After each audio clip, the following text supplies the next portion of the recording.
Oke, assalamualaikum warahmatullahi wabarakatuh. Kembali lagi bersama saya Osiris Wasubi.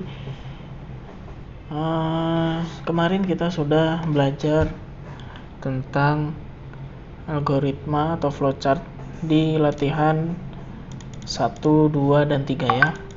Sekarang kembali lagi di part 2-nya, kita belajar di latihan yang keempat, di mana latihan keempat ini adalah case ya. Dimana case ini bercabang hampir sama dengan if. Langsung saja kita ke judulnya. Ya, ini judulnya adalah gaji karyawan. Deklarasinya ada 2 ya. Deklarasi yang pertama adalah gaji total jam kerja lembur upah, tipe datanya real, sedangkan nama dan golongan string dan char. Untuk output yang pertama adalah nama karyawan, output yang kedua golongan, dan output yang ketiga jam kerja. Di bawahnya seperti biasa ada inputnya ya, ada input nama, input golongan, input jam kerja. Di sini perkondisiannya adalah menghitung jam kerja, upah, dan gaji ya. Oke, langsung saja kita ke aplikasinya. Untuk link download aplikasinya silahkan lihat di kolom deskripsi. Dan part satunya bagi teman-teman yang belum lihat part satunya, silahkan untuk melihat di kolom deskripsi ya. Oke, langsung saja. Yang pertama adalah kita deklarasikan terlebih dahulu. Deklarasi yang pertama adalah ada gaji total, lalu jam kerja, lembur, dan upah. Tipe datanya apa? Tipe datanya ada real, maka pilih real, lalu oke. Lalu deklarasikan yang kedua, yakni adalah nama dan golongan. Pertama adalah nama dan golongan. Loh, kenapa digabung gitu kan? Nah, karena char ini sama dengan string ya, jadi kita satukan saja, yakni adalah string. Lalu kita masukkan output yang pertama adalah masukkan nama karyawan.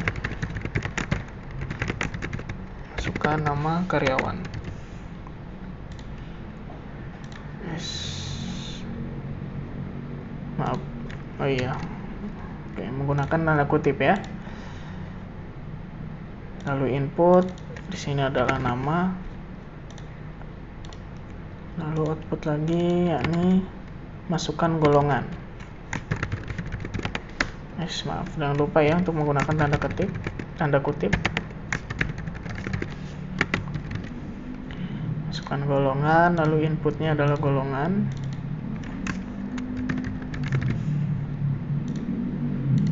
Lalu output yang terakhir adalah masukkan jam kerja.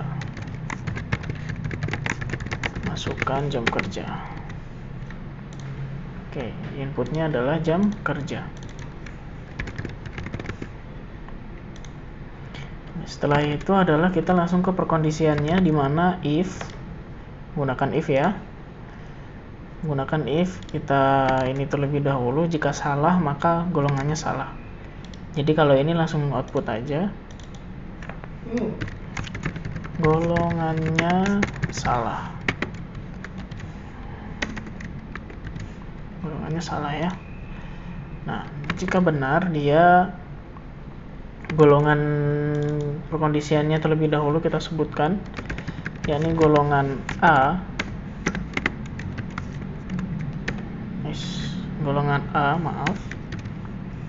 Or, menggunakan or ya.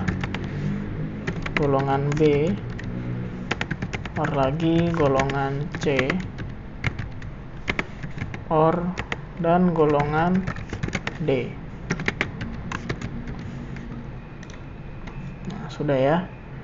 Jika benar golongan A ini adalah 5000 ya, jika benar golongannya adalah 5000, if kembali ya. Kita yang golongan pertama terlebih dahulu.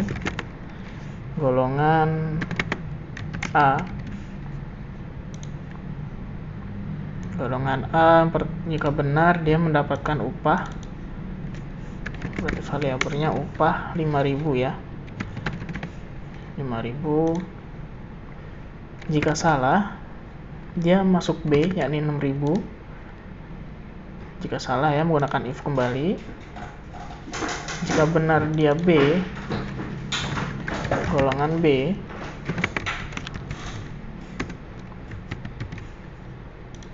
jika benar dia mendapatkan upah berapa tadi? Upahnya adalah Rp6.000. 6.000 ya, upah 6.000. Oke, sekarang yang golongan C, jika salah dia masuk ke golongan C. If kembali, kita tulis di sini adalah golongan C ya.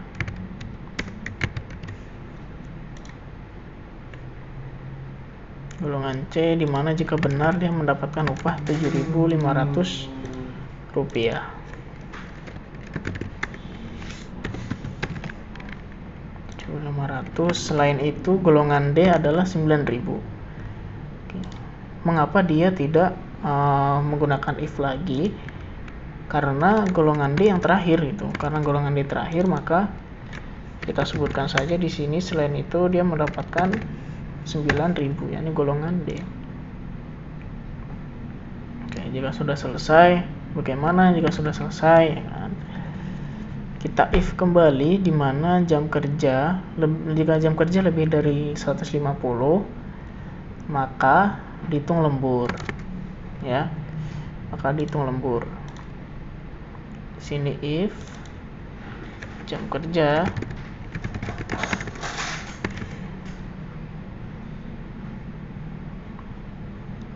berapa tadi? Maaf. Jam kerja lebih dari 150 ya. 150. Oke. Jika benar dia lemburnya ya masuk. Jika benar dia lembur, saya lemburnya berapa nih? Lemburnya 1 jam kerja dikurang 150,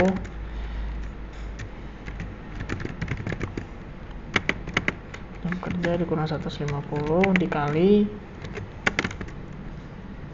upah dan 0,25 karena 25% ya.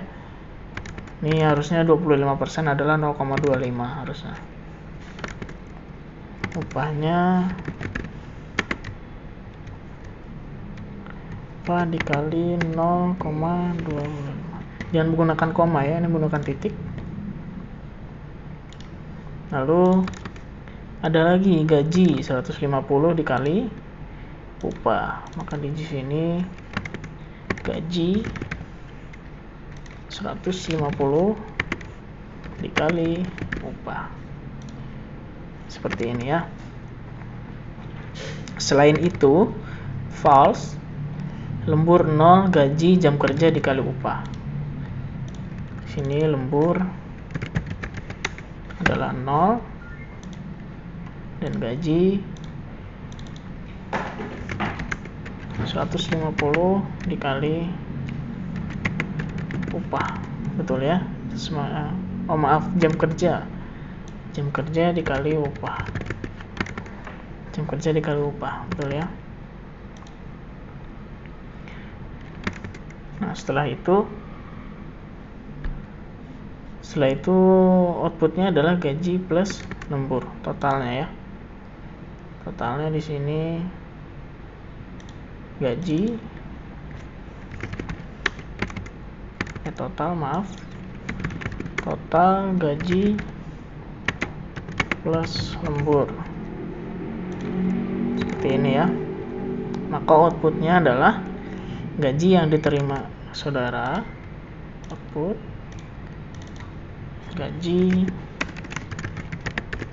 yang menggunakan tanda kutip ya, jangan lupa, gaji yang diterima saudara titik 2 ya. Di aplikasi Flowgorithm ini jangan menggunakan koma ya, dimana di sini menggunakan koma, maka di sini diganti dengan dan. Kenapa diganti dengan dan? Kita coba dengan koma ya. Kita ganti dengan koma, maka akan terjadi error. Nama adalah sama dengan RP total. Kita lihat. Nah, di sini akan terjadi error. Maka dari itu akan berwarna merah ya. Maka dari itu yang koma ini kita ganti dengan dan. Kita ganti dengan dan. Oke, maka tidak terjadi error ya. Oke, ini sudah selesai semua. Mari kita running. Kita masukkan namanya terlebih dahulu. Misalkan kita ambil nama yakni Jindan ya, Jindan. Golongannya kita masukkan golongan A. Masukkan jam kerjanya, misalkan mereka kerjanya lebih dari 150 ya, berarti 160. Nah, maka dia akan gaji yang diterima saudara Jindan adalah 762.500. Maka jika kita masukkan dengan golongan B, masukkan nama ya, golongan B, jam kerjanya masih sama 160, Anda mendapatkan gaji 915.000. Sekarang golongan C ya, Jindan. Kita masukkan golongan C, jam kerjanya sama 160. Nah, mendapatkan 1.143.750 rupiah. Sekarang golongan D yang terakhir yang mendapatkan tadi berapa? 9.000 rupiah ya. Pasti besar nih di sini. Jam kerjanya sama 160. Nah, 1.372.500. Oke, baik teman-teman, begitulah latihan yang terakhir ya, yang keempat sudah selesai. Dengan studi kasusnya adalah case, berbeda dari part 1 yang soal 1 sampai 3. Sebagai catatan adalah jika kita masukkan A kapital, B kapital, C kapital, dan D kapital, maka yang harus disebutkan dalam golongan tadi pun kapital ya. Jadi ini adalah case sensitif di mana satu saja salah maka akan terjadi error ya. Dan sekali lagi flow algorithm ini menggunakan deklarasi. Ya, baik teman-teman, sudah selesai. Kita akhiri saja. Terima kasih sudah menyaksikan video ini. Jangan lupa untuk di like, komen, dan subscribe. Saya pamit undur diri. Asyidias Wasubi, terima kasih. Wassalamualaikum warahmatullahi wabarakatuh.